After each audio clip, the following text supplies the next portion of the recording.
এটা অনেক ভালো একটা কোম্পানি। আর প্রথমে বীজ দিয়ে শুরু করতেছি, সেটা হচ্ছে যে আমরা অনেকেই খাওয়ার জন্য বিশেষ করে চিকন ধান চাষ করি। আগে যেটা করতাম আমরা সেটা হইতেছে 28 ধান চাষ করতাম আর 29 ধান, তাই না? এখন 28 ধান আর 29 ধান এটার কিন্তু জীবনকাল একটু মনোযোগ দিয়ে শুনেন, মনে হয় আমার কথাগুলো কাজে লাগবে আপনাদের। তো আমরা 28 ধান আর 29 ধান অনেক আগে থেকে চাষ করে আসতেছি। দেখা যায় যে 28 29 ধানে একটা ব্লাস্টের আক্রমণ হয়, শীষ মরে যায়, হ্যাঁ, এই সমস্যাটা হয়।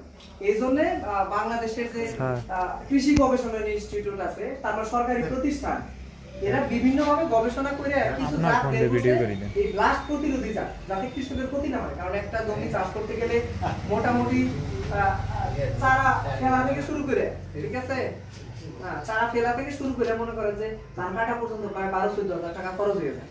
এটা কিন্তু যদি আপনারা ভালো ফলন না উঠাতে পারেন, সেক্ষেত্রে দেখা যায় যে কৃষকের ক্ষতি।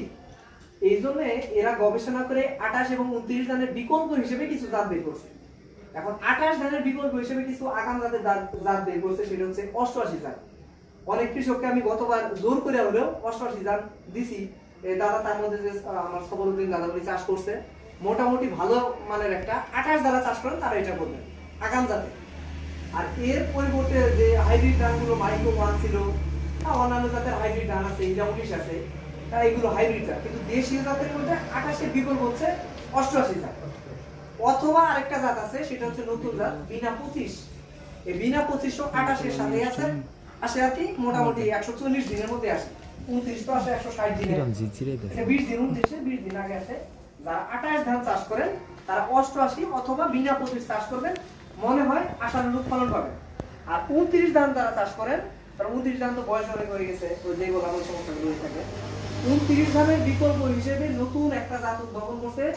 বাংলাদেশে যত জাত আছে এগুলোর মধ্যে সবচেয়ে বেশি খুশি হয় 102 ধানে, যেটা আমরা গতবার চাষ করছিলাম প্রায় 6 বিঘা জমিতে। আমি কাইদুল চাচা আর দুল কাকু মিলে মোটামুটি 6 বিঘা জমি চাষ করছিলাম। যত ধান আছে সবচেয়ে ধানে খুশি হয় ওইটা বেশি। আমরা 35 থেকে 45 পর্যন্ত 102 ধানে খুশি হয়। আর তারপরে যে 29 এর বিকল্প আছে, 89 আছে, 92 আছে, 89 আর 92। আর চিকন জাতের মধ্যে বাংলাদেশের যত জাত আছে তার মধ্যে সর্বোচ্চ ফলন এই 92 ধান।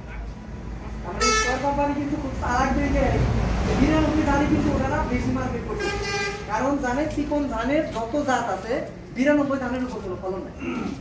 এটা সর্বোচ্চ 29 এর চেয়ে অনেক বেশি দিয়ে দেন। এটা কয়টা? তারপরে 29 ধান যারা চাষ করে তাদের জন্য 102, 89 অথবা 92 টাকা। তাহলে মোটামুটি চিকন ধানের দাম কত পাইছে?